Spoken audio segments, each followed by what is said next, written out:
সব মিলিয়ে একটু অসুস্থতার নিয়ামত আছি। সবাই দোয়া করবেন যাতে আল্লাহ সুস্থতা দান করেন। সবাই একটু ভালোবাসা দিয়ে পাশে থাকবেন, এটাই আমি আশাবাদী। তো যাই হোক, ওয়াচিংটা একটু বাড়তেছে, আমি দেখতে পেতেছি। ওয়াচিংয়ের মধ্যে বর্তমানে ৬০ জন আছেন।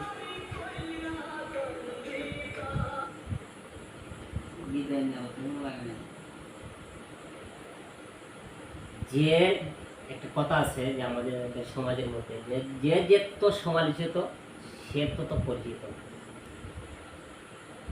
সমালোচনা হবেই।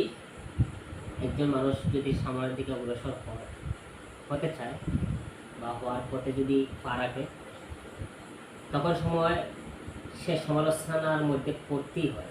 যদি সে সমালোচনার মধ্যে না পড়ে তাহলে কিন্তু সে কিন্তু সফল হওয়ার সম্ভব হয় না।